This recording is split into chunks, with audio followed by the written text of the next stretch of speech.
வணக்கம் நண்பர்களே. இந்த வீடியோவில் அண்ணாமலைக்கு ஏற்பட்ட சில உள்குத்து அப்படிங்கிற தலைப்பில் சில நிகழ்வுகளை பார்க்கலாம்.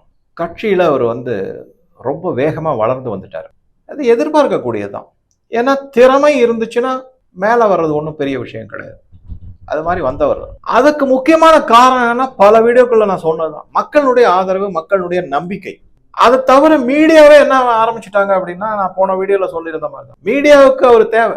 ஆக மொத்தம் மக்கள், மீடியா எல்லாருக்கும் அவர் தேவை. அவர் ஒரு சிம்மசப்பனமா இருக்காரு எதிர்கட்சி. அந்த மாதிரி எல்லாம் பார்க்கும்போது எங்கேயாவது இவர் ரொம்ப வளர்ந்துட்டா இந்த உதவாத, எதற்கும் உதவாத, சும்மா பெயரளவுக்கு தலைவர்கள்னு சொல்லிக்கிட்டு இருக்கவங்கலாம் கொஞ்சம் கொஞ்சமா ஒதுக்கப்படுவார். திறமையானவர்கள் உள்ள வருவாங்க. ரிசல்ட் ஓரியன்டட் பர்சன்ஸ் அவர் ஆதரிப்பார். அவங்களுக்கு முன்னெடுத்து செய்வார் எல்லாமே. சும்மா அப்படியே உட்காந்துக்கிட்டு ஹிந்தியில சொல்லுவாங்க, குர்சி கரம் கருணை கேலி ஆயாய்க்கா அப்படின்னுவாங்க, சீட்டை தேய்ச்சிட்டு போறதுக்கு. அந்த மாதிரி அப்ப அந்த மாதிரி இருக்கிற பழம் பெருச்சாளிகள்னு சொல்லக்கூடிய பலருக்கும் ஏற்கனவே கட்சியில கண்டிப்பா ஒரு காழ்ப்புணர்ச்சி வர ஆரம்பிச்சிடுச்சு. இது என்னடா, இவரும் மற்ற ஒரு 10-11 ஒரு தலைவர்னு இருப்பாருன்னு பார்த்தா நம்ம 10 பேரையும் இவர் ஒழிச்சிடுவாரு போல இருக்கு அப்படிங்கிற பயம் வந்த உடனே பலவிதமான சூழ்ச்சிகள். நான் தான் சொன்னேன் இல்லையா, சூழ்ச்சி, வஞ்சகம், சூது, பொய் எல்லாம் இருக்கும் அரசியல்ல. இதெல்லாம் தெரியாம அவர் வந்தவர் கிடையாது. அரசியல் பின்புலம் வேணா இல்லாம இருக்கலாம், ஆனா அவருடைய படிப்பு, அறிவு, அவர் பட்ட அறிவு, அதாவது IPS இருந்து அனுபவத்துல கண்ட, ஏன்னா அவர் எத்தனையோ அரசியல்வாதிகளையும் சந்திச்சிருப்பாரு. அங்க நடக்கிற பல கூத்துக்களை அவர் கண்டிப்பா தெரிஞ்சிருக்கும். அவருக்கு அதையெல்லாம் வச்சு ஒரு அனுபவ அறிவு கண்டிப்பா இருக்கும். இதையெல்லாம் வச்சு அவர் என்ன பண்ணிட்டாருன்னா, முதல்ல என்ன பண்ணாருன்னா, யாரையும் அவர் ஒன்றும் துன்புறுத்தலை, யாரையும் கெட்ட விதமா நடத்தலை, யாரையும் காழ்ப்புணர்ச்சியோட பார்க்கல, தனக்கு போட்டியாளரை யாரையுமே அவர் எதிர்கொள்ளல. என்ன நான் நிலைப்பாட்டிப்பேன்ப்பா, உங்களுடைய கெப்பாசிட்டி குறைஞ்சு இருந்ததுன்னா அதுக்கு நான் என்ன செய்ய முடியுங்கிற மாதிரி தான் அவர் பிஹேவ் பண்ணார். அப்படித்தான் இருந்தார் அவர். ஆனா அவர் என்ன செஞ்சாருன்னா, என்ன இருந்தாலும் போலீஸ் இல்லைங்களா, அதனால பல பேரை பற்றிய தகவல்களை தெரிஞ்சு வச்சுக்கிட்டாரு. யார் யாரெல்லாம் உண்மையாகவே இந்த கட்சிக்கு விசுவாசமா இருக்காங்க, யார் யாரெல்லாம் சுயநலம் இல்லாம இருக்காங்க, யார் யாருக்கெல்லாம் எந்தெந்த மாதிரி பிசினஸ்லாம் இருக்கு, அவங்களுடைய நோக்கங்கள் எப்படி இருக்கு அப்படிங்கிறத அவரு கண்டிப்பா தெரிஞ்சு வச்சிருக்காரு. அதுக்குன்னு தனியா ஃபைல்கள் போட்டு வச்சிருப்பாரு. இது தவிர்க்க முடியாது. அரசியல்ல வரவங்க எல்லாருமே இதை செய்யக்கூடியதான். அதுவும் அவர் போலீஸ் அப்படின்னும் போது அந்த சந்தேக பார்வை கொஞ்சம் வலுவாக இருந்திருக்கும். அதை செஞ்சிருப்பாங்க. தாங்கள் கண்காணிக்கப்படுகிறோம் அப்படின்னு பல தலைவர்களுக்கும், பாஜக உள்ளவர்களா இருக்கட்டும், வெளியில இருக்கிறவங்களா இருக்கட்டும், தெரிஞ்ச ஆரம்பிச்ச உடனேயே இவரை போட்டு பார்க்க ஆரம்பிச்சிட்டாங்க. இதுல நான் குறிப்பா சொல்லணும்னா, சில ஊடகத்துல இருக்கிறவங்க, நான் கூட அவங்களெல்லாம் ரொம்ப நம்பினேன். ஓஹோ, இவங்கெல்லாம் உண்மையாகவே பாஜகவுக்கு ஆதரவா இருக்கிறவங்க, நேர்மையானவங்க, நியாயமானவங்க. சில பேருக்கெல்லாம் நான் உதவியெல்லாம் செஞ்சிருக்கேன். அந்த அளவுக்கு நான் நம்பி இருந்தேன். ஆனா அவங்க தான் நம்பிக்கை துரோகம் பண்ணாங்க. என்ன மாதிரிலாம் பேசுனாங்கன்னா, இவர் ரொம்ப, அவர் மேல வைக்கப்பட்ட குற்றச்சாட்டுகள் பாருங்களேன், இவர் ரொம்ப வேகமா செயல்படுகிறார். இதெல்லாம் தமிழ்நாடு அரசியலுக்கு ஒத்து வராது. எல்லாரையும் ஒதுக்குறார், யாரையுமே பக்கத்துல வச்சுக்க மாட்டேங்கிறார். இந்த மாதிரி எல்லாம் அனுசரிச்சு போக மாட்டேங்கிறார். என்ன அனுசரிச்சு போல, யார அனுசரிச்சு போகணும்? பாஜக வளரவே கூடாது, அதே 2% 3% ஓட்டுலயே பிச்சை வாங்கிக்கிட்டு இருக்கணும். ஒரு 1-2 MLA ஜெயிச்சு வந்தாங்கன்னா அவங்க அதற்கு அந்த பதவி சுகத்தையும் பணத்தையும் அனுபவிச்சுட்டு இருக்கோம். அதுக்கு அனுசரித்து போல அவர் யாரோட அனுசரிச்சு போனோங்கிற, மக்களோட அனுசரிச்சு போறாரு. அது இருக்கு, மக்களோட ஏத்துக்கிட்டாங்க. இந்த மாதிரி சில்லறத்தனமா இருக்கக்கூடிய தலைவர்களை அனுசரிச்சு போல, இல்ல ஊடகவியலாளர் அனுசரிச்சு போல அப்படிங்கிறது ஒரு பெரிய குற்றச்சாட்டா. அவருக்கு தெரியும் எதை செய்யணும்னு. அதனால என்ன பண்ணாங்க, இந்த மாதிரி ஒரு அனுசரிப்பு இல்லை. அவர் இன்னொரு முக்கியமான, ரொம்ப வேகமா செயல்படுறாரு. அது ஒத்து வர, எடுத்தான் கவிழ்த்தான்னு செய்யறாரு அப்படின்ற மாதிரிலாம் பேச.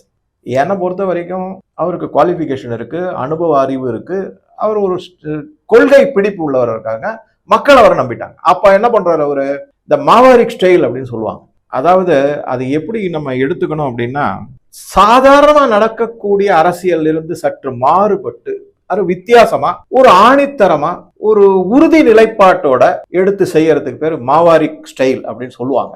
ஏற்கனவே இருக்கிற ஸ்டைல்ல இருந்து மாறுபட்டு வித்தியாசமான ஒரு அரசியல். அது வித்தியாசம் என்ன, ஏதாவது பொய் சொல்லி கவர்ச்சி இது பண்ணி ஏதாவது பண்ணிட்டாரா? கிடையாது. சூழ்ச்சி செஞ்சிட்டாரு? கிடையாது. நேரடியான உண்மைகள் முன் வச்சு செய்யப்படக்கூடிய தாக்குதல். வார்ல கொரில்லா வார் அப்படின்னா அந்த மாதிரி கிடையாது, நேரடியா தாக்குறாரு. அப்ப மக்கள் அடே இருந்தாலும் உண்மையை பேசுறாருப்பா அப்படின்னு.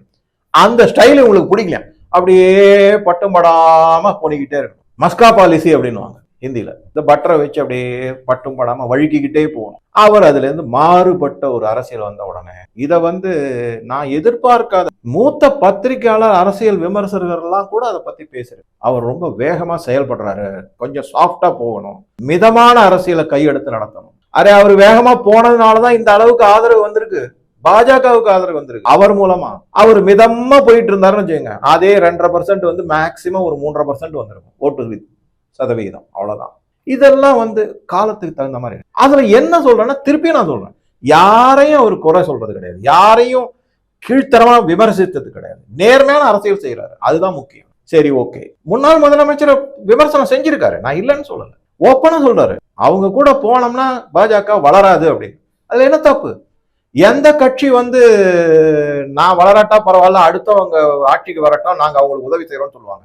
எல்லா கட்சிகளுமே தான் முன்னேறணும், தன்னுடைய கட்சி வளரணும், தன்னுடைய கட்சி ஆட்சிக்கு வரணும்னு நினைக்கிறது ஒரு நேர்மையான திங்கிங்.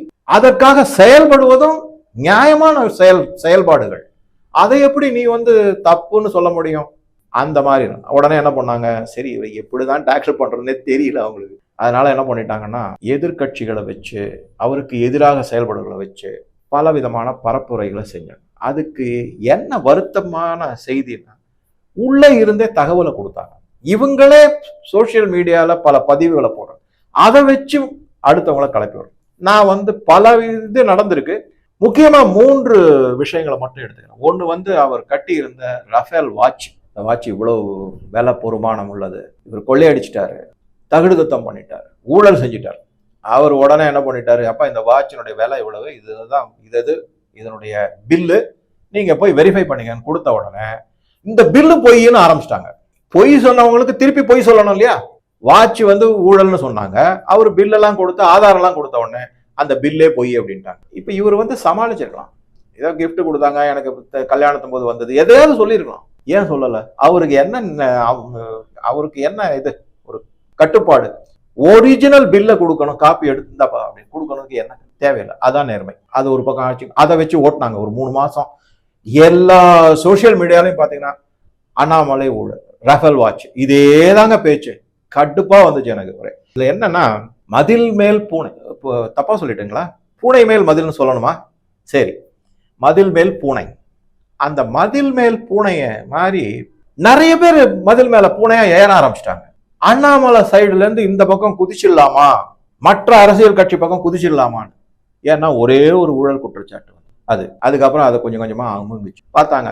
அதுக்குள்ள இவர் திருப்பியும் பிரஸ் மீட்ல போட்டு வாங்க ஆரம்பிச்சிட்டாரு. மேலும் பல உண்மைகள் வர ஆரம்பிச்சு, மக்கள் அதை திருப்பியும் இன்னும் நம்ப ஆரம்பிச்சிட்டாங்க. ஆதரவு கூடிக்கிட்டு போகுது, நம்பிக்கை அதிகமாகிட்டு இருக்கு.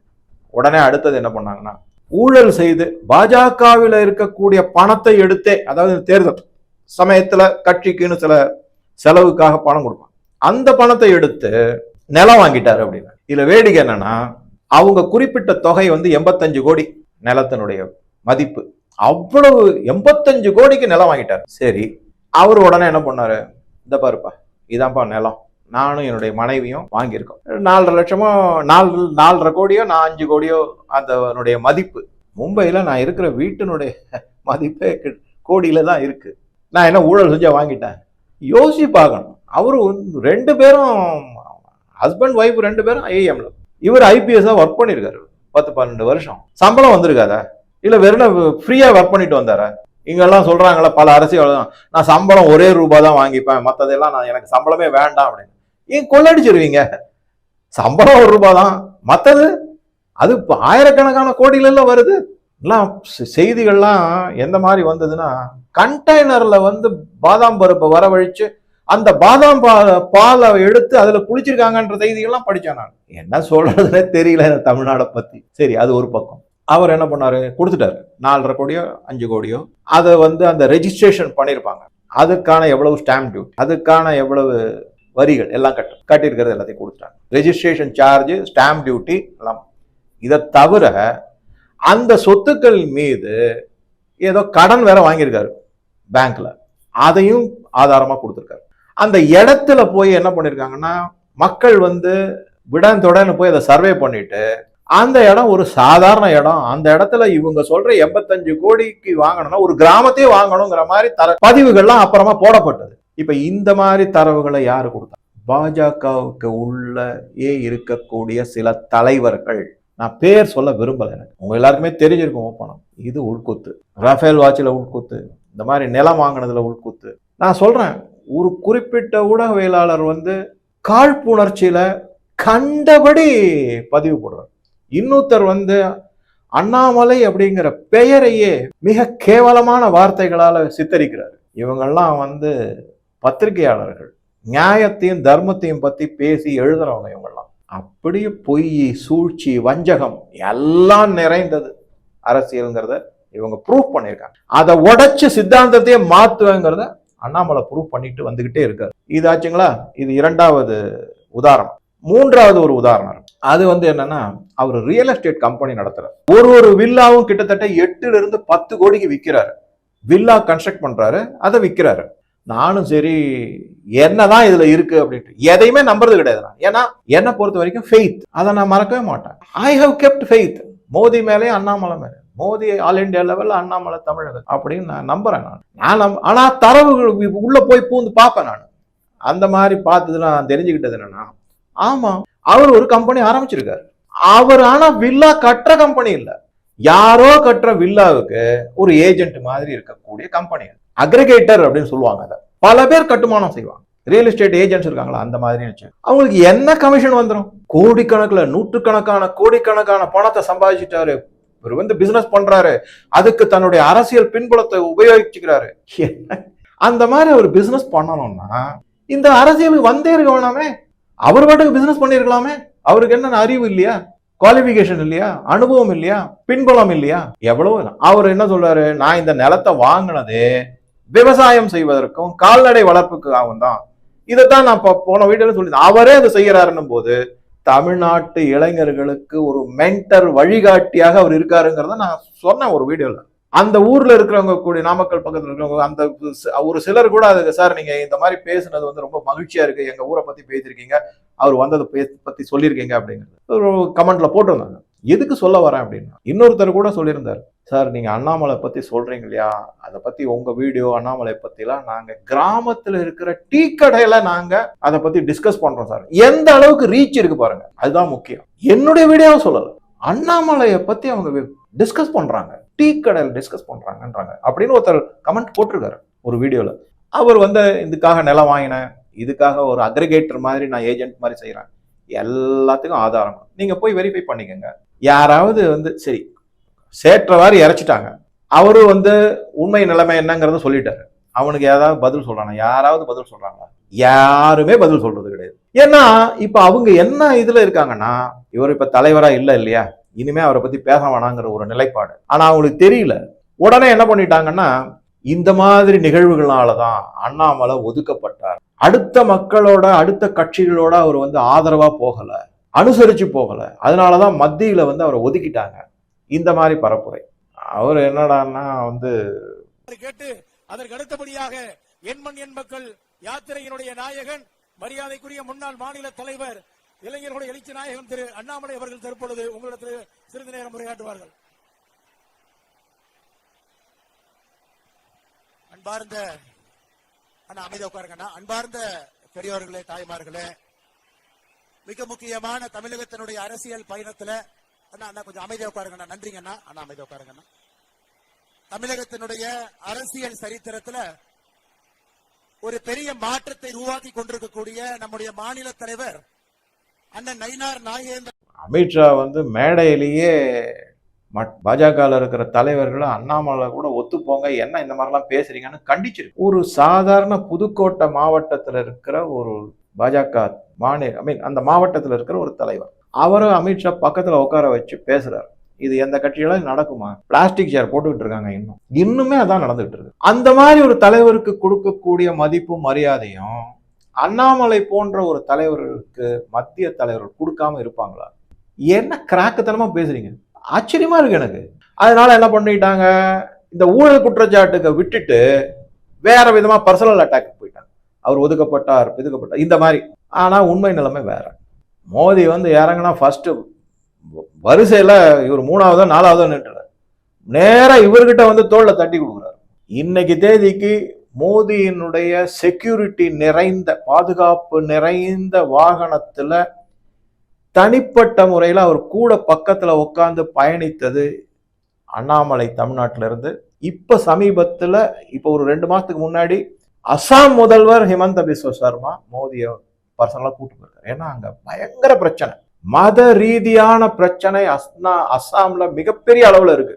தமிழ்நாட்டுக்கும் வந்துருமோன்ற பயத்துலதான் இங்க பல நிகழ்வுகளும் மூமெண்ட்ஸ் அப்படின்னு சொல்லுவாங்கல்ல, நகர்வுகள் நடத்தப்பட்டு. அது ஒரு முக்கியமான செய்தி உங்களுக்கு. ஸோ இந்த மாதிரி அவங்க இருக்கும்போது அவருக்கு எங்க எப்ப பதவி கொடுக்கணும், என்ன செய்யணும், எப்படி அவரை தமிழ்நாட்டுக்காக உபயோகித்துக் கொள்ளணும் அப்படிங்கிறது மத்திய அரசுக்கு தெரியும். நாம வந்து பேசாம என்ன, நான் திருப்பி சொல்றேன், எதை பத்தியும் கவலைப்படாதீங்க, வேறுனா அவருக்கு ஒரே ஆதரவு மட்டும் கொடுங்க, அது போதும், அது மட்டும் செய்யுங்க, அவ்வளவுதான். கேள்வி கேட்க வேண்டிய அவசியமே இல்லை. நம்ம வந்து அவங்களெல்லாம் விட புத்திசாலி கிடையாது.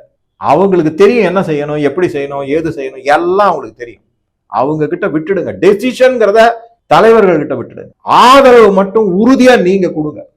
இதுதான் நான் சொல்ல வந்தது. ஸோ பலவிதமான உள்குத்துக்கள் இருந்தாலும் அவர் எல்லாத்தையும் புன்முறுவலோட ஒதுக்கி தள்ளிட்டு தன்னுடைய கடமை என்னங்க திருப்பி சொல்றாரு.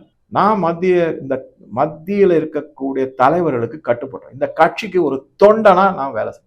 தனி கட்சி ஆரம்பிச்சுட்டாங்கன்னா இது ஏதாவது நடந்தது நான் திருப்பி என்கிட்ட கேட்பாங்க. நான் வந்து ஒண்ணு முழுமையா நம்பு, இல்லையா என்கிட்ட வந்து இந்த மாதிரி கேள்வி எல்லாம் கேட்டுக்கிட்டு இருக்காத.